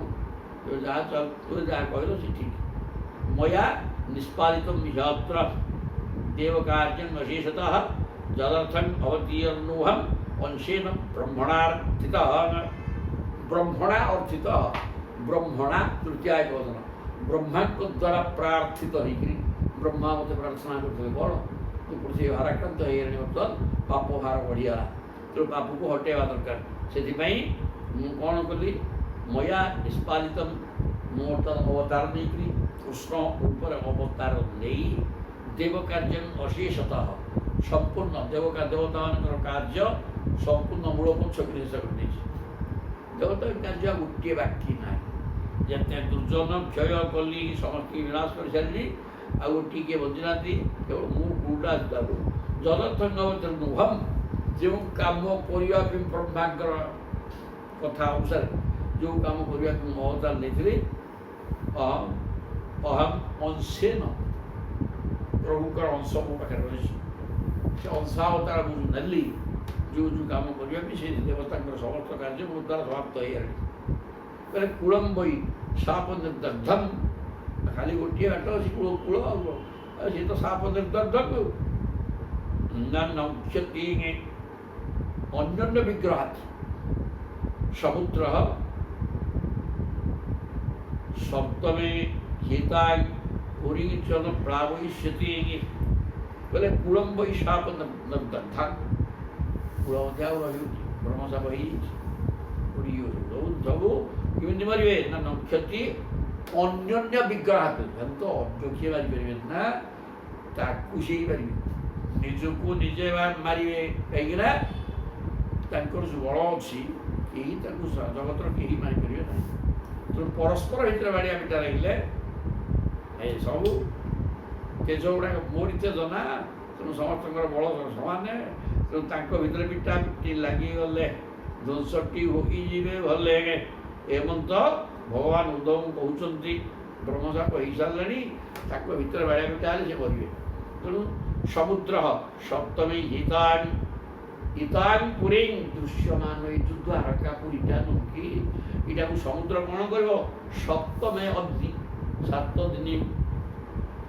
दिन समुद्र प्रावयिष्यति समुद्र आड़ी आस ଥିଲି ବୋଲି ଏଠି ସମୁଦ୍ର ହଟିକି ଥିଲା, ସମୁଦ୍ର ଭିତରେ ଏଭଳିଆ ଘର ହେଇଛି, ଇଏ ରହିବ ଆଉ କି? ପଳେଇଲା ପରେ ସମୁଦ୍ର ମାଟି ନ ଆସିବ 7 ଦିନ ଭିତରେ ଏଇଟା ହେଇଯିବ। ଜରି ଏବ ଅୟଂ ମୟା ତ୍ୟକ୍ତ ଲୋକୋୟଂ ନଷ୍ଟମଙ୍ଗଳ ଭବିଷ୍ୟତି ଅଚିରାତ୍ ସାଧୁ କଳିନାପି ନିରାକୃତ କହିଲେ ସରି ଏବ ଅୟଂ ମୟା ତ୍ୟକ୍ତ ଯେତେବେଳେ ଏ ପୃଥିବୀକି ମୁଁ ପରିତ୍ୟାଗ କରି ଚାଲିଯିବି, ଅୟଂ ଲୋକ ନଷ୍ଟ ମଙ୍ଗଳ ଏ ସମସ୍ତ ଲୋକରୁ ମଙ୍ଗଳ ନଷ୍ଟ ହେଇଯିବ। ମୁଁ ତ ମଙ୍ଗଳମୟ ଥିଲି ନା, ମୁଁ ଥିଲି ମାନେ ଜବରଦସ୍ତ ମଙ୍ଗଳ ହେଉଥିଲା ଏବଂ ମୁଁ ଥିଲି ମାନେ ଲକ୍ଷ୍ମୀ ବି ଥିଲେ, ଐଶ୍ୱର୍ଯ୍ୟ ଥିଲା, ସମସ୍ତ ନଷ୍ଟ ହେଇଯିବ। ଆଉ ଐଶ୍ୱର୍ଯ୍ୟ ରହିବନି କି ମଙ୍ଗଳ ରହିବାର ନାହିଁ। ମୁଁ ଭବିଷ୍ୟତି ଅଚିରାତ୍ ସାଧୁ କହିଲେ ହିଁ ସାଧୁ ଅତି ଶୀଘ୍ର ଏଗୁଡ଼ା ସବୁ ହେବାକୁ ଯାଉଛି। କଳିନା ବି ନିରାକୃତ କଳି ମଧ୍ୟ ସାଙ୍ଗେ ସାଙ୍ଗେ ପ୍ରବେଶ କରିବ। ନ ବସ୍ତବ୍ୟଂ ତ୍ୱୟା ଏବ ଇହ ମୟା ତ୍ୟକ୍ତେ ମହି ତଳେ ଜନୁ ଅଧର୍ମ ରୁଚି ଭଦ୍ର ଭବିଷ୍ୟତି କଳଉ ଯୁଗେ ବୋଲେ ହେ ଭଦ୍ର, ତୁମେ ଭଦ୍ର, ତୁମେ ହେଲ ସାଧକ ଭାଗ୍ୟବାନ, ତେଣୁ ନ ବସ୍ତବ୍ୟଂ ତ୍ୱୟା ଇହ ଏବ ତୁମେ ରହିବାର ପ୍ରଶ୍ନ ନାହିଁ। ତ ଦ୍ୱାରକାଟା ଦୋଷ ହେଇଯିବ, ପାଣିରେ ଉଡ଼ିକିରା ତୁମେ ରହିବ କୋଉଠି ଆଉ? ତୁମେ ଏଇଠି ରହିବା ଦରକାର ନାହିଁ। ତ୍ୟକ୍ତେ ମହି ତଳେ ମୟା ମୁଁ ପୃଥିବୀକି ତ୍ୟାଗ କରନ୍ତେ ତୁମେ ଆଉ ଏଠି ରହିବାର ପ୍ରଶ୍ନ ନାହିଁ। ଆଉ କ'ଣ କରିବ? ଜନହନ ଅଧର୍ମ ରୁଚି, ଲୋକଗୁଡ଼ାକ ସବୁ ଅଧର୍ମରେ ରୁଚି ତାଙ୍କର ହବ। ବିଷ କରିବା, ଚୋରି କରିବା, ଚୋରି କରିବା, ଏଇଥିରୁ ଗୋଟେ ଚାଲିଲା ଆଉ ଈଶ୍ୱର ବିଶ୍ୱାସ ନାହିଁ, କିଛି ନାହିଁ। ଭବିଷ୍ୟତି କଳଉ ଯୁଗେ କଳିର ପ୍ରଭାବ ଆସିଯିବ, ଯୁଗ ହବ କଳି, ତେଣୁ କଳି ତା କାର୍ଯ୍ୟକ୍ରମ କରିବ। ସମସ୍ତ ଜନସମୁଦାୟ ଧର୍ମହୀନ ହେଇଯିବେ ଏବଂ ଯାହା ଅକାର୍ଯ୍ୟ ସେଗୁଡ଼ା କରିବେ, ପୃଥିବୀ ମଙ୍ଗଳ ନଷ୍ଟ ହେଇଯିବ, ବିଭିନ୍ନ ପ୍ରକାର ବିଶୃଙ୍ଖଳା ହେବ। ତେଣୁ ତୁମେ ଏଇଠି ଆଉ ରହନି। ଆଉ କ'ଣ କରିବ? ତ୍ୱଂ ତୁ ସର୍ବଂ ପରିତ୍ୟଜ୍ୟ ସ୍ନେହ ସ୍ୱଜନ ବନ୍ଧୁଷୁ ମଜ୍ଜାବେଶ୍ୟ ମନଃ ସମ୍ୟକ୍ ସମୁଦ୍ର ବିଚରସ୍ୱ। ମାତ୍ର କ'ଣ କରିବ ଜାଣିଲଣି କି? ନା କହ, ଯାହା କରିବ ଯାହା କରିବ ନା। ଯଦି ତ୍ୱଂ ତୁ ସର୍ବଂ ପରିତ୍ୟଜ୍ୟ, ସବୁ ଛାଡ଼ିଦିଅ, ସବୁ ଛାଡ଼ି ଦେଇକିରି ସ୍ୱଜନ ବନ୍ଧୁଷୁ ସ୍ନେହଂ ନିଜ ଲୋକ ବନ୍ଧୁବାନ୍ଧବ ୟାଙ୍କ ପ୍ରତି ଯେଉଁ ସ୍ନେହ ଶ୍ରଦ୍ଧା ନାହିଁ କି ସବୁ ଛାଡ଼ିଦିଅ। ଦିନ ଛାଡ଼ିକିରି ଯିବ ନା, ଦିନେ ଛାଡ଼ିକିରି ଯିବାକୁ ବାଧ୍ୟ। ତେଣୁ ପୂର୍ବରୁ ସବୁ ଦିଅ ଛାଡ଼ିକି, ଏହା ପୂର୍ବ କ'ଣ ପଶ୍ଚିମ କ'ଣ କି ସମସ୍ତଙ୍କ ଯିବା ସମୟ ହେଇଗଲାଣି। ଆଉ ବନ୍ଧୁବାନ୍ଧବ କିଏ କହିବେ ଯେ କ'ଣ? ତାପରେ ବନ୍ଧୁ ସ୍ନେହ ସବୁ ଛାଡ଼ିଦିଅ। ତେଣୁ ଏଇ ଜାଗାକୁ ପରିତ୍ୟାଗ କରି କୁଆଡ଼େ ଯିବ? ମଜ୍ଜାବେଶ୍ୟ ମନ, ମନୁଟିକି ମୋ ପାଖରେ ଲଗେଇ ଦିଅ। ମନୁଟାକୁ ଦତ୍ତକ ମନ ଯଦୁପତେ ତ୍ୱମିଦଂ ଗୃହାଣ, ମନଟାକୁ ମୋ ପାଖରେ ରଖିଦିଅ। ଅର୍ଥାତ୍ ମନ ଭିତରେ ମୋ ସ୍ୱରୂପ ଚିନ୍ତନ କର। এই প্রকার করিকি সম্যক সমুদ্রକୁ ଏବଂ ଭଲ ଭାବରେ ସମୁଦ୍ରକୁ ହେଇଯା। ସବୁ ଭିତରେ ବାସୁଦେବ, ସବୁ ଭିତରେ କୃଷ୍ଣଚନ୍ଦ୍ର ଅଛନ୍ତି ବୋଲି ଅନୁଭବକୁ ଆଣ। এই ପ୍ରକାର ଦର୍ଶନ କର, କରିକିରି ବିଚର ସଗାଇ ସବୁ ପୃଥିବୀ ବୁଲ, ସବୁ ତୀର୍ଥସ୍ଥାନ ଭ୍ରମଣ କରିଦିଅ। ଏ କଥା କହିଲେ ଆଉ ଯଦି ମନସା ବାଚା ଚକ୍ଷୁର୍ଜ୍ଞାନ ଶ୍ରବଣାଦି ନଶ୍ୱରଂ ଗୃହ୍ୟମାଣଞ୍ଚ ବିଦ୍ଧି ମାୟା ମନୋମୟ କହିଲେ ଯଦି ତାକୁ ମନସା ବାଚା এই জগତରେ ଯାହା କିଛି ମନରେ ବିଚାର କରାଯାଏ ବାଣୀରେ କୁହାଯାଏ। ଯଦି ତାକୁ ମନସା ବାଚା ଚକ୍ଷୁର୍ଜ୍ଞାନ ଶ୍ରବଣାଦି ଆମେ ଏଇଠି ବସିକିରି ଯାହା ସଂସାର ବିଷୟରେ ଚିନ୍ତା କରୁଛେ, ଯାହା ବଚନରେ କହୁଛେ ସଂସାର କଥା, ଚକ୍ଷୁର୍ଜ୍ଞାନ ଯାହା ଦେଖୁଛେ, ଯାହା ଶୁଣୁଛେ, ଯାହା କହୁଛେ, ଯାହା ଦେଖୁଛେ, ମନରେ ଯାହା ଚିନ୍ତା କରୁଛେ ଭଗବାନଙ୍କ କଥା କିଏ ଜଣେ ଚିନ୍ତା କରୁଛେ, କାହିଁକି କରିବ ଅଯଥା ପରିଶ୍ରମ କରିକି କେବଳ ସଂସାର କଥାରେ। ତେଣୁ ମନରେ ଯେଉଁ ସଂସାର ଚିନ୍ତା କରୁଛେ, ବଚନରେ ସଂସାର କଥା କେବଳ କହୁଛେ, ସାକ୍ଷୀରେ ସଂସାରକୁ ଦେଖୁଛେ, ଶ୍ରବଣାଦି ଶୁଣିବାକୁ ସଂସାର କଥା ଭଲ ଲାଗେ। ଦୁର୍ଭାଗ୍ୟ ମୋର ଯେ ଆଦୌ ମୁଁ ଶୁଣୁନାହିଁ କିଛି। ଜଣେ ବଡ଼ ବଡ଼ ବାଜ୍ୟ କଥା, ସେ କଥା ତା ପାଖେ ରହିବ, ଗୋଟିଏ ଶବ୍ଦ ବୁଢ଼ା ନ ଶୁଣିବ, ଆଦୌ ଶୁଣୁନି। ସେଟା ଦରକାର ନାହିଁ କିଛି, ସେଭଳିଆ ଶୁଣିବ ବୋଇଲେ ପାଗଳ ହୋଇ ନ ଯେ ଯିବ କ'ଣ ଆବଶ୍ୟକ ଅଛି। ଯଦି କୃଷ୍ଣ କଥା କହିଲେ ଚମତ୍କାର ତା ଭିତରେ ମନ ଦେବା, ନହେଲେ ବେକାର କଥା ଶୁଣାଯିବ ନାହିଁ। ଏଇଟା ହେଇଗଲେ ଏହା ମଧ୍ୟ ସୁନ୍ଦର ଭାବରେ ଅଭ୍ୟାସ କଲେ ମୋତେ ଶୁଭୁନି ମଧ୍ୟ କ'ଣ କାଲା, କିନ୍ତୁ ଏଇ ପାଠାଗାର ଭିତରେ ଚାଲିଲେ ଠିକ୍, ତେଣୁ ଶୁଭୁ ନାହିଁ ବି ବର୍ତ୍ତମାନ ଭଲ କିଛି ଶୁଭୁନି, ପ୍ରାୟ କିଛି ଶୁଭୁନି। ଜୟ ଜଗନ୍ନାଥ, ଛାଡ଼ ଭଲ ହେଇଛି। ତାହେଲେ ଶ୍ରବଣାଦି ବି ଶୁଣିବାକୁ ଦରକାର ନାହିଁ, କିଛି ସଂସାର ଦେଖିବା ଦରକାର ନାହିଁ, କିଛି ନାହିଁ। ମାୟା ନାହିଁ, ଯା ମା, ଯିଏ ନାହିଁ ସେ ମାୟା, ଏଠି କିଛି ନାହିଁ ରେ ବାପା। ତେଣୁ ମନରେ ଏ ସଂସାର ଚିନ୍ତା କରନି, ପ୍ରାୟ ନାହିଁ, ବଚନରେ କହନି, ଆଖିରେ ଦେଖେନି, କାନରେ ଶୁଣୁନି। ନଶ୍ୱରମ୍, ଏସବୁ ନଶ୍ୱରମ୍ କ୍ଷଣଭଙ୍ଗୁରମ୍, ନାହିଁ ନାହିଁ। ଗୃହ୍ୟମାଣମ୍ ସ ବିଦ୍ଧି ମାୟା ମନୋମୟମ୍, ଇଏ ମନଟା ବି ମାଇକ, ଏବଂ ସେ କେବଳ ମାୟା କଥା ଚିନ୍ତା କରିବ।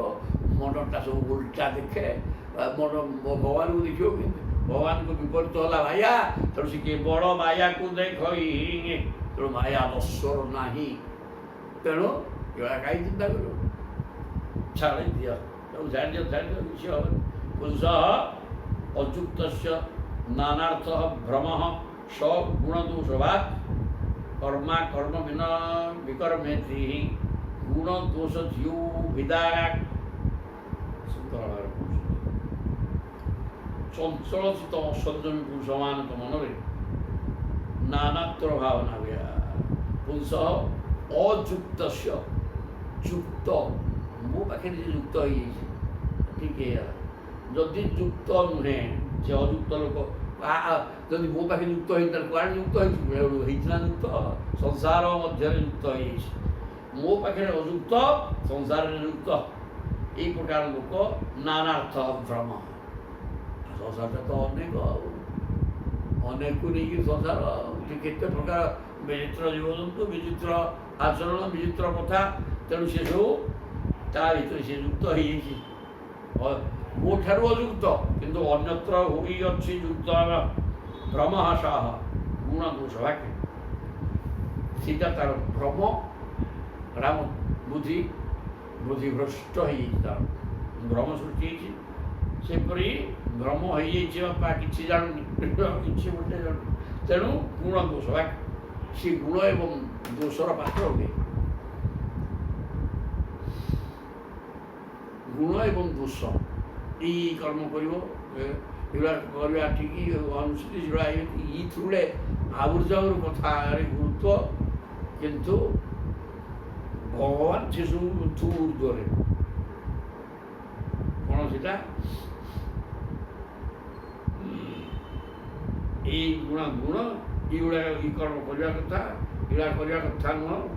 ଏଇ ଯେଉଁ କଥା ଅକଥା ୟା ଭିତରେ ସେ ଗତି କରେ। ଏଠାରେ ଭଗବାନ ନାହାନ୍ତି ବାପା, ଏମନ୍ତ କଥା ମଧ୍ୟ ପ୍ରଭୁ କିଛି ମୋଟେ ନାହାନ୍ତି, ଯାହାକୁ ସେ ସ୍ପର୍ଶ କରନ୍ତି। ଶୁଚି ମନଟାକୁ ପବିତ୍ର କରିଦିଏ, ବାହ୍ୟ ଶୁଚି ଦରକାର ନାହିଁ।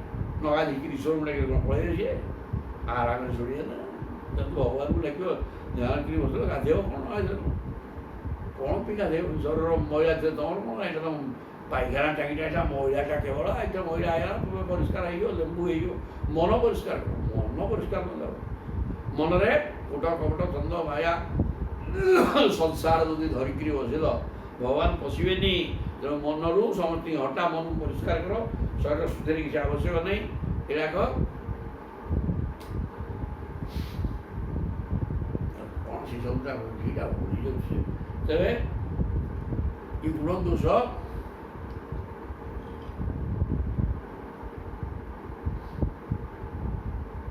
ଲୋକଟା ମୋ ସହିତ ଯୁକ୍ତ ହେଇକି ନ ରହି କେବଳ ସଂସାରରେ ଯୁକ୍ତ ହେଇକି ରହୁଛି, ସେ ତାର ଭ୍ରମ। ତେଣୁ ଗୁଣ ଦୋଷଭାଗ କହୁଛି, ଭଲ କାମ କରୁଛି, ମନ୍ଦ କାମ କରୁଛି, ପାପ ପୁଣ୍ୟ ବିଶିଷ୍ଟ କର୍ମ କରୁଛି। ତେଣୁ କର୍ମ ଅକର୍ମ ବିକର୍ମ ହେଇଛି। କର୍ମ ହେଲା କର୍ମ, ପୁଣି ଅକର୍ମ, ପୁଣି ବିକର୍ମ, ତିନିଟା କଥା କହିଲା ହେଲା। କର୍ମ ମାନେ ତ କର୍ମ, ଆଉ ଭଲ ମନ୍ଦ ବିଶିଷ୍ଟ ସଂସାର କର୍ମ, ଈଶ୍ୱରକୁ ସମ୍ବଳିତ କର୍ମ, ଏଇଟା ହେଲା କର୍ମ। ଅକର୍ମ ମାନେ ସ୍ୱାର୍ଥ ପାଇଁ ଯେଉଁ କର୍ମ କରାଯାଏ କେବଳ ପରାର୍ଥ ପାଇଁ କରାଯାଉଥିବା ଈଶ୍ୱର ସମ୍ପର୍କିତ କର୍ମ ହେଲା ଅକର୍ମ। ଅକର୍ମେ ବାସୁଦେବ ପ୍ରୀତି। କର୍ମ କରନ୍ତେ କ୍ଷୟ ଯାନ୍ତି। କର୍ମ କଲେ ବିନାଶ ହେଇଗଲେ ଜନ୍ମ ମୃତ୍ୟୁ ଚକ୍ରରେ ପଡ଼ିବ। ଅକର୍ମ କଲେ ବାସୁଦେବ ପ୍ରୀତି। ଅକର୍ମ ମାନେ ପ୍ରଭୁ ସମ୍ପର୍କିତ କର୍ମ, ପ୍ରଭୁ ଚିନ୍ତନ ଇତ୍ୟାଦି। ବିକର୍ମ ପ୍ରାରବ୍ଧ। ବିକର୍ମ ହେଲା ପ୍ରାରବ୍ଧ, ଜବରଦସ୍ତ ଆସିବ ଭୋଗ କରିବ। ତମେ ଚିନ୍ତା କରିପାରିବନି କ'ଣ ହବ କ'ଣ ନାହିଁ। ପାଗଳ ହୋଇଣ ମରିବ। ବିକର୍ମ ଭୟଙ୍କର ଜିନିଷ। ତେଣୁ ଏ ତିନି ହେଲା ପାଠ। ଏ କାହାକୁ ଛାଡ଼ିନି। ପ୍ରକୃତରେ ନିଜ କଳ୍ପନାରୁ ହିଁ ଜାତ ହୋଇଥାଏ। ଆମେ କଳ୍ପନା, ଏ ମନର କଳ୍ପନା। ମନ ସବୁ ଅନେକ ଯାହା ଚିନ୍ତା କରେ ସବୁ କଳ୍ପନା, ସବୁ ତ ମାଇକ ଜିନିଷ। ସେଥିରେ ବାସ୍ତବତା ନାହିଁ କି ସବୁ ଅସତ୍ୟ, ବାସ୍ତବ ସେଠି କିଛି ନାହିଁ। ମନ ଯାହା ଚିନ୍ତା କରୁ, ସଂସାର ଚିନ୍ତା କରୁ, ସେଟା ଅବାସ୍ତବ ଜିନିଷ କିଛି ନାହିଁ। ଏପରି ଲୋକଙ୍କ ପାଇଁ କର୍ମ ମାନେ ଶାସ୍ତ୍ର ବିହିତ କର୍ମ, ଅକର୍ମ ଶାସ୍ତ୍ର ନିଷିଦ୍ଧ କର୍ମ, ବିକର୍ମ ପ୍ରାରବ୍ଧ କର୍ମ। ସେହି ସମ୍ବନ୍ଧରେ ନିର୍ଦ୍ଦେଶ ରହିଛି। ଏଗୁଡ଼ାକ କ'ଣ ଭଲକରି ଅକର୍ମଣସ୍ୟ ବୋଦ୍ଧବ୍ୟମ ଗହନୁ କର୍ମଣ ଗତି। ଏ ଗୀତାରେ ଅର୍ଜୁନଙ୍କୁ ବତେଇଛନ୍ତି। ଏଗୁଡ଼ା ଭଲକରି ଜାଣେ କର୍ମ କ'ଣ, ବିକର୍ମ କ'ଣ, କର୍ମ କ'ଣ, ତାକୁ ଜାଣିକିରି ତୁ କ'ଣ କରିବୁ ତୁ ତାକୁ ସିଦ୍ଧାନ୍ତ କର। ଯାଇକିରି ଯାହା କିଛି ତ ହେବ ନାହିଁ ବାପା। ତେଣୁ ତସ୍ମାତ୍ ଯୁକ୍ତେନ୍ଦ୍ରିୟ ଗ୍ରାମ ଯୁକ୍ତ ଚିତ୍ତ ଇଦଂ ଜଗତ ଆତ୍ମନି ଇକ୍ଷସ୍ୱ ବିଦତଂ ଆତ୍ମାନଂ ମୟି ଅଧୀଶ୍ୱରେ। ପଢ଼େଇଲେ ପାଠ। ଯାହା ଦେଖୁଛୁ, ଯାହା ଶୁଣୁଛୁ, ଯାହା କହୁଛୁ, ମନ ଯାହା ଚିନ୍ତା କରୁଛୁ, ସବୁଗୁଡ଼ାକ ମାୟା ନାହିଁରେ ପୁରା ନଶ୍ୱର।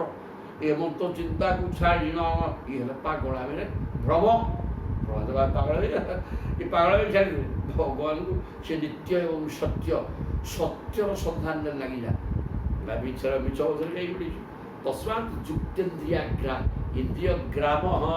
ଗ୍ରାମ ବୋଲେ କ'ଣ ସମୂହ। ଇନ୍ଦ୍ରିୟ ଗ୍ରାମ, ଇନ୍ଦ୍ରିୟ ସମୂହକୁ ଯୁକ୍ତ କରିଦେ। ପ୍ରତ୍ୟେକ ଇନ୍ଦ୍ରିୟର ଗୋଟିଏ ଗୋଟିଏ ବିଷୟ ଅଛି। ସେ ଇନ୍ଦ୍ରିୟକୁ ବିଷୟରୁ ହଟେଇ ନେଇକି ତୁ ଯା କୋଠି କାମ ନାହିଁ ବାପା। ସବୁ କ'ଣ ଆଖି ରୂପ ଦେଖିବ, ଦେଖୁନି ଜୟ ଜଗନ୍ନାଥ ବସୁଛନ୍ତି ଯାଇକି ବସରେ ସେଠି ଆଉ ରୂପଟିଏ କ'ଣ ଦେଖିବ?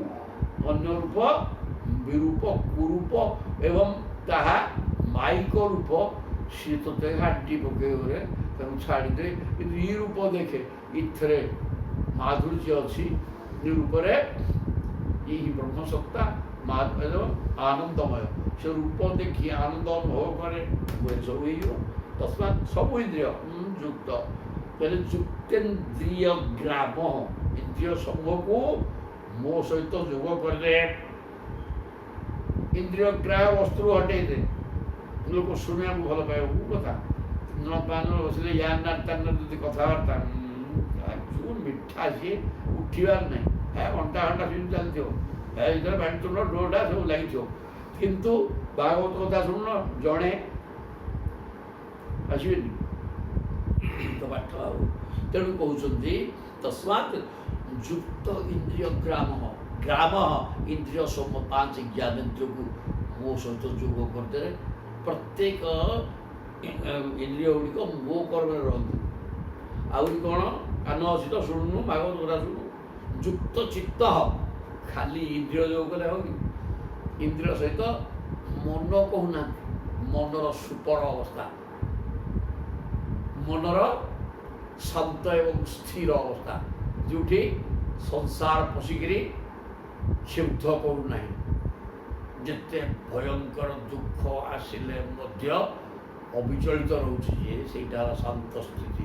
ତେଣୁ ସେ ସ୍ଥିତିକି ଯାହାରେ କୁହ ଯେ ଯୁକ୍ତ ଚିତ୍ତ। ସେଟା କେମିତି ହେବ ନା ଚିତ୍ତଟା ମୋ ସହିତ ଯୋଗ କଲେ। ଚିତ୍ତରୁ ଚିତ୍ତ ହୋଇଛି। ଚିତ୍ତ ମାନେ ଚୈତନ୍ୟ, ଚିତ୍ ଜ୍ଞାନମ୍। ଚିତ୍ ମାନେ ଜ୍ଞାନ, ଚୈତନ୍ୟ ବସ୍ତୁ ବା ଜ୍ଞାନ ବସ୍ତୁ। ତେଣୁ ସେ ଜ୍ଞାନକୁ, ଜ୍ଞାନ କିଏ? ସେ କି ଜ୍ଞାନ? ସେ ଭଗବାନ ହିଁ ଜ୍ଞାନ। ତାଙ୍କରି ଜ୍ଞାନ ତେଣୁ ତାଙ୍କ ଜ୍ଞାନ ତାଙ୍କ ପାଖରେ ଅଛି ନା ଚିତ୍ତଟା ତାଙ୍କୁ ଧରିପାରିବ। ବାସୁଦେବ ତାର ଚିତ୍ତର ମାଲିକ, ତାଙ୍କର ସ୍ଥାନ ସେଇଠି। ତେଣୁ ସେ ଚିତ୍ତକୁ ପରିଷ୍କାର କରିଲେ ମୋ ସହିତ ଯୁକ୍ତ ହୋଇଯା, ଚିତ୍ତରେ ସଂସାର ରଖେନି। ଆଉ ଇଦମ୍ ଜଗତ ଯୁକ୍ତ ଚିତ୍ତ ଇଦମ୍ ଜଗତ, ଇନ୍ଦ୍ରିୟମାନଙ୍କୁ ମୋ ସହିତ ଯୁକ୍ତ କରେ, ଚିତ୍ତକୁ ମୋ ସହିତ ଯୋଗ କରିଲେ। ଆତ୍ମନି ଇକ୍ଷସ୍ୱ ବିଦତଙ୍ଗାତ୍ମାନମ୍ ମୟି ଅଧୀଶ୍ୱରେ, ଅଧୀଶ୍ୱରେ ମୟି ସମଗ୍ର ବିଶ୍ୱ ଚତୁର୍ଦ୍ଦଶ ବ୍ରହ୍ମାଣ୍ଡର ମାଲିକ ମୋ ଠାରେ ଜଗତଟାକୁ ଦେଖରେ। ଜଗତଟା ମୋ ଠାରୁ ଭିନ୍ନ ନୁହେଁ, ମୋରି ମାୟା ମୋରି ଭିତରେ ଅଛି ନାଇଁ। ମୋ ଶକ୍ତି ସେଇଟା ତ ମୋ ଶକ୍ତି, ମାୟାଟା ମୋ ଶକ୍ତିଟା ଦାଣ୍ଡରେ ବୁଲିବ, ମୋରି ପାଖରେ ଅଛି। ତେଣୁ ସେ ମୋ ପାଖରେ ଥିବା ମୋ ମାୟା ଶକ୍ତି ମୋ ଭିତରେ ମୋତେ ସୃଷ୍ଟି କରେ, ମୋ ଭିତରେ ମୋତେ ସୃଷ୍ଟି କରେ। ନା କେମିତି ସିଏ ଗୁଡ଼େ ଖୋଳ ତିଆରି କରେ, ମଲା ଖୋଳ ଗୁଡ଼ାକ ଯୋଡ଼ା ଲକ୍ଷ ବିଭିନ୍ନ ଜାତିର ଜୀବଜନ୍ତୁ। ଆଉ ମୁଁ କ'ଣ କରେ, ତା ଭିତରେ ପଶିଯାଏ। ଆଉ କ'ଣ ମୋରି ଭିତରେ ରହି ମୋତେ ସୃଷ୍ଟି କରେ, ତା ଭିତରେ ମୁଁ ପଶିଯାଏ। ଆଉ ନ ପଶିଲେ ଛୁଆ ଯିବେ କେମିତି? ଏ ପ୍ରକାର ହେଇକି ଜଗତ ଚାଲିଛି। ତେଣୁ ମୋଇ ଅଧୀଶ୍ୱରେ, ମୋରିଠାରେ ଆତ୍ମାରେ ମାନେ ପରମାତ୍ମା, ଆତ୍ମାରେ ବିତତମାତ୍ମାନ ଆତ୍ମନି ଇକ୍ଷସ୍ୱ, ଆତ୍ମନି ନିଜର ଜୀବାତ୍ମା ଦ୍ୱାରା ମୋରିଠାରେ ଥିବା ଏ ଜଗତକୁ ଦେଖେ ଏବଂ ପରମାତ୍ମାକୁ ବି ଦେଖେ। ଜଗତ ହିଁ ସ୍ଥୂଳ ରୂପ, ସୂକ୍ଷ୍ମ ରୂପ ହେଲା ସତ୍ୟ ଜ୍ଞାନ ଆନନ୍ଦ। ତେଣୁ ଆନନ୍ଦକୁ ଅନୁଭବ କରେ ଏବଂ ମୋ ଭିତରେ ସମସ୍ତ ଜଗତ ଅଛି ବୋଲି ବୁଝୁ। କାହିଁକିନା ମାୟାଟା ମୋ ଶକ୍ତି, ତ ମୋ ଶକ୍ତିରୁ ମାୟାରୁ ଜଗତ ସୃଷ୍ଟି ହେଇଛି। ତେଣୁ ମାୟାଟା ମୋ ଶକ୍ତି ମୋ ଭିତରେ ଅଛି। ତେଣୁ ଜଗତଟା ମୋ ଭିତରେ ଅଛି, ଅସୁବିଧା ଅଛି। ମାୟା କ'ଣ ଗୋଟେ କଲା, ଆଇକି ପଳେଇଲା, ବିଝେଇଦେଲା, ଗଲା ସରିଲା। ଆଉ ତାର ସେ ହେଉଛି ବିନାଶ ହେଉଛି, ତାର ସେ ମନକୁ ହେଉଛି ବିନାଶ ହେଉଛି। ମାୟାକୁ ମୁଁ ଯେତେବେଳେ ଅଲଗା କରିଦେଉଛି, ସେ ଗୋଟେ କ'ଣ ତିଆରି କରିଦେଉଛି, ପୁଣି ଯେତେବେଳେ ମାୟା ମୋ ପାଖକୁ ପଳେଇଲା, ତାକୁ ଖାଇ ଦେଇକିରି ଗଲା, ଶେଷ କରିଦେଇକିରି। ଏଇ ତ ପାଠ କିଛି ହେଇଥାନ୍ତେ, ଖେଳ। ତେଣୁ ତୁ ଇନ୍ଦ୍ରିୟମାନଙ୍କୁ ସଦତ କରିଦେ ଏବଂ ଚିତ୍ତକୁ ସ୍ଥିର କରିକି ମୋ ଭାଗରେ ଲଗେଇଦେ ଏବଂ କେବଳ ମୟି ଅଧୀଶ୍ୱରେ ମୟି ମୋରି ଭିତରେ ଏ ଜଗତଟା ଅଛି ଏବଂ ତୋ ଆତ୍ମା ପରମାତ୍ମା ମୋ ଠାରେ ଲଗେଇଦେ ଏବଂ ମୋରି ଭିତରେ ଏ ଜଗତଟା ଅଛି ବୋଲି ଦେଖେ। ଜ୍ଞାନ ବିଜ୍ଞାନ ସଂଯୁକ୍ତ ଆତ୍ମଭୂତ ଶରୀରେ ଆତ୍ମାनुभବ ତୁଷ୍ଟାତ୍ମା, ଆତ୍ମା ନାନ୍ତରାୟୀ ବିହନ୍ୟସେ। ତେଣୁ ଏ ଉଦ୍ଧବ ଅଛି ପଠେଇଲେ ଜ୍ଞାନ, ଜ୍ଞାନ ବିଜ୍ଞାନ ସଂଯୁକ୍ତ। ଜ୍ଞାନ ମାନେ କ'ଣ କି? ଜ୍ଞାନ ମାନେ ସବୁ ଜ୍ଞାନ, ସଂସାର ଜ୍ଞାନ, ଈଶ୍ୱର ସମ୍ପର୍କିତ ଜ୍ଞାନ, ସଂସାର ଜ୍ଞାନ କୁହାଯାଉଛି ଅଜ୍ଞାନ। ଅଜ୍ଞାନ କାହାକୁ କହିବୁ? କହିଦେଉଛି ଗୋଟେ ଢୁକିନି। ଜ୍ଞାନ ମାନେ ଅଧ୍ୟାତ୍ମ ଜ୍ଞାନ ନିତ୍ୟତ୍ୱം ତତ୍ତ୍ୱ ଜ୍ଞାନାର୍ଥ ଦର୍ଶନମ୍। ଏତତ୍ ଜ୍ଞାନମ୍ ଅଧ୍ୟାତ୍ମ ଜ୍ଞାନ, ଆଧ୍ୟାତ୍ମିକ ଜ୍ଞାନ ଏବଂ ନିତ୍ୟତ୍ୱം। ସେ ଜ୍ଞାନରେ ନିତ୍ୟ ନିରନ୍ତର ଆଧ୍ୟାତ୍ମିକ ଜ୍ଞାନକୁ ମନ୍ଥନ କରିବା, ମନ୍ଥନ ଶବ୍ଦ ଦିଆହେଇଛି। ବୋଇଲେ କିଛି ଜାଣିବୁ କିଛି ପାରିବୁନି। ଜ୍ଞାନ ତାପରେ ବିଜ୍ଞାନ ଆସିବ। ଏ ସାଧାରଣ ଜ୍ଞାନ, ଏଥିରେ କିଛି ହେବନି। ଅନୁମାନ ଜ୍ଞାନ ଗୁଡ଼ାକ ଏଇଗୁଡ଼ା କିଛି ଅନୁଭବ କରିପାରୁନି। ସେ କ'ଣ କରିବ? ଅନୁମାନରେ ବୁଝିବ। ଅନୁମାନରେ ବୁଝିଲେ ସିଏ ଏକାନେ 25-11 ବାହାରିକି ପଳେଇବ। କିନ୍ତୁ ଅନୁଭବ କରିଦେଲେ ସେ ତାହା ଭିତରେ ରହିବ। ଅନୁଭବ ନହେଲା ପର୍ଯ୍ୟନ୍ତ ଜ୍ଞାନ ବାହାରିବନି ଭିତରୁ। କାରଣ ଅନୁମାନ ଜ୍ଞାନ ଆସିଲା ଗଲା, ପାଠ ପକ୍କା। ତେଣୁ ବିଜ୍ଞାନ ବିଶେଷ ଜ୍ଞାନ ହେଲେ ତାର ଅନୁଭବ ହେଇଯିବ। ଅନୁଭବ ହେଲା ପରେ ଜ୍ଞାନ ଚାଲିଲା। ତାହେଲେ ଜ୍ଞାନ ବିଜ୍ଞାନ ସଂଯୁକ୍ତ କ'ଣ ଟିକେ ଅନୁମାନ ଜ୍ଞାନ ହବ, ଅନୁଭବ ଜ୍ଞାନ ହେଇଯିବ। এই প্রকার ହେଇକିରି ଆତ୍ମଭୂତ ଶରୀରାଣୀ।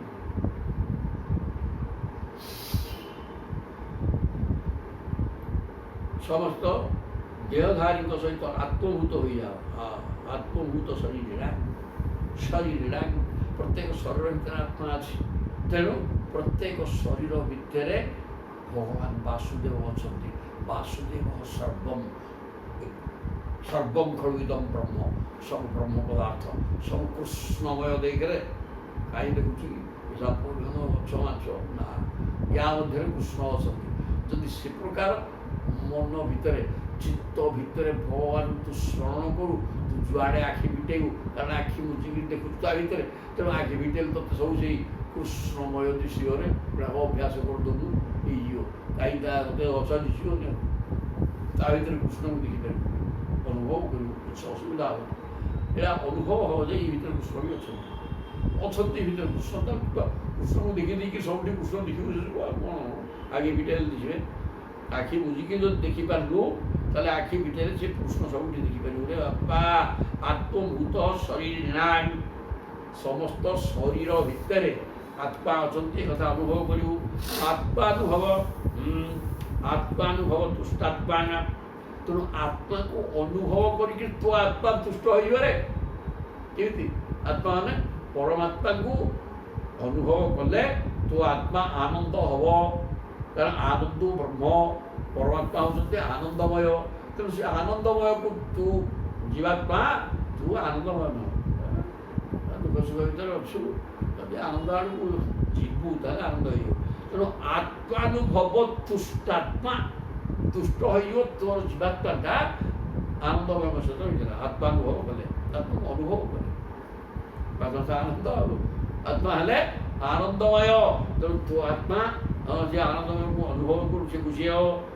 ନାନ୍ତରାଇ ବିହନ୍ୟସେ, ଯେତେ ସାଂସାରିକ ବାଧା ବିଘ୍ନ ଆସିଲେ ମଧ୍ୟ ଯେ ଆତ୍ମା ଆନନ୍ଦ ଅନୁଭବ କଲାଣି, ଆନନ୍ଦ ଭଗବତ ଚିନ୍ତନ ଆନନ୍ଦ ଅଛି, ଏ କଥା ଅନୁଭବ କଲାଣି। ଅନୁମାନ ନୁହଁ, ଅନୁମାନ ହେଲେ କିଛି ହେବନି। ଏ କଥା ଅନୁଭବ କଲା ପରେ ତାକୁ ସଂସାର ପିତାଟି ଲାଗିବ, କିଛି ଶୁଣିବନି, ଶୁଣିବାର ନାହିଁ। ଆଉ ଗୁଡ଼େ ଅଳଗଡ଼ ଜଣେ ହେଲେ ତେଣୁ କ'ଣ କରିବ? ଶୁଣିଲେ ପାଗଳ ପିଲା ଲାଗିବ। ଏଇ କଥାକୁ ଧରିକି ଏଇଠୁ ଉଠିବ, ଏଇ କଥାକୁ ଚିନ୍ତା କରିବା ଯାକ ଯିବ। କ'ଣ ପଢ଼ା ହେଲା କି କ'ଣ ନହେଲା, ଆଜି କି ଜ୍ଞାନ କହିଛନ୍ତି ଭଗବାନ ଉଦ୍ଧବକୁ। ଧନ୍ୟ ସେ ଉଦ୍ଧବ, ମୁଁ ଉଦ୍ଧବ ହେଇଯାନ୍ତି କି ହେମନ୍ତ ଚିନ୍ତନ କରିବ। ସେ ଏଇ କଥାକୁ ଏଇଠି ରଖିଦେଇ ଯଦି ଆମେ ସାଙ୍ଗେ ସାଙ୍ଗେ ସଂସାର ଭିତରକୁ ମାଟି ଚାଲିଲେ, ତାର ପାଠର କିଛି ଅର୍ଥ ରହିଲାନି। ମନ ତାକୁ ସଦିନ ସଂସାରମୟ ହେଇକି ଥିଲା, ୟାକୁ ଛାଡ଼ିଲା ତ ସଂସାରକୁ ଧରିଲା ନାହିଁ।